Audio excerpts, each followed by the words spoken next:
جو مجھ سے ملنے پر مضر ہے اور اس نے کسی اور سے بات کرنے سے صاف انکار کر دیا ہے۔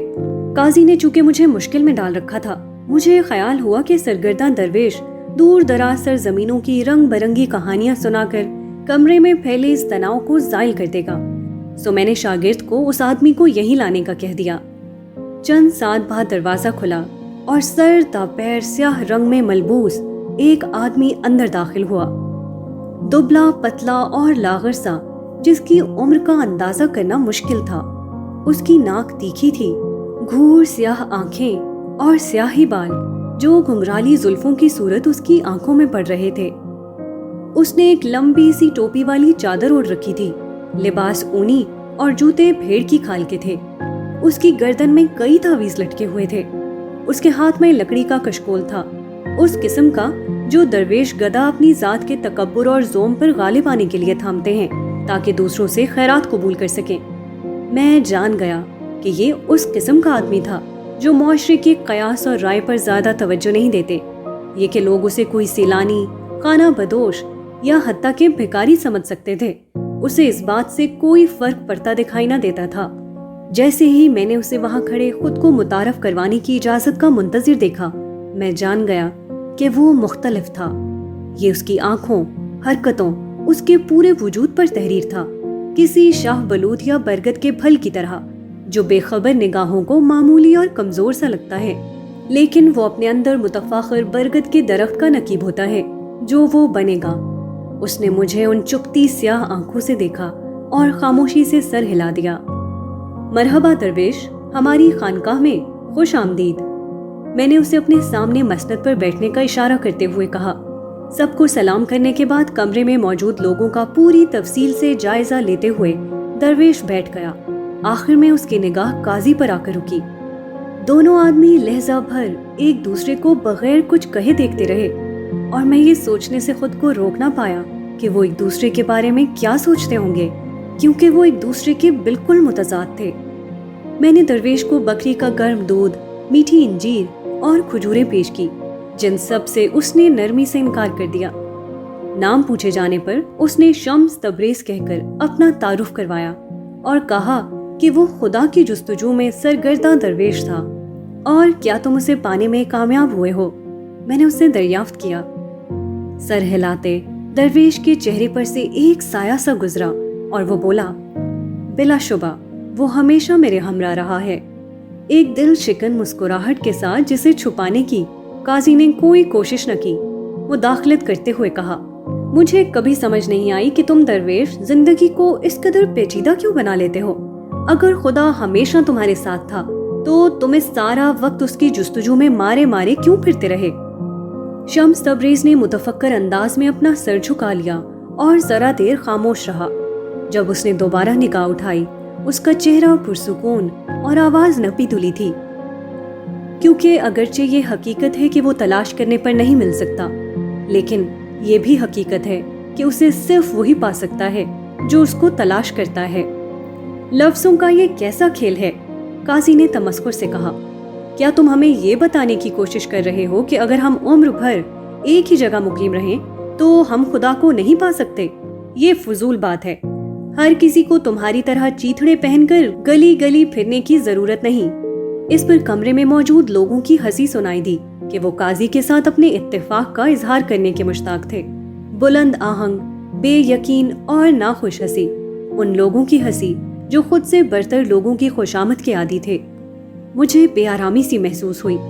یہ ظاہر ہو چلا تھا کہ قاضی اور درویش کو ایک جگہ لا بٹھانا کوئی اچھا خیال نہ تھا۔ شاید میری بات کو غلط سمجھا گیا۔ میرے کہنے کا یہ مطلب نہیں تھا کہ اگر کوئی اپنے آبائی شہر میں رہے تو وہ خدا کو تلاش نہیں کر سکتا۔ ایسا یقیناً ممکن ہے، درویش نے تسلیم کیا۔ ایسے لوگ بھی ہیں جنہوں نے کبھی کہیں کا سفر نہیں کیا اور پھر انہوں نے دنیا دیکھ رکھی ہے۔ بالکل، قاضی فاتحانہ انداز میں دانت نکال کر ہنسا، ایک ہنسی جو درویش کی اگلی بات سن کر غائب ہو گئی۔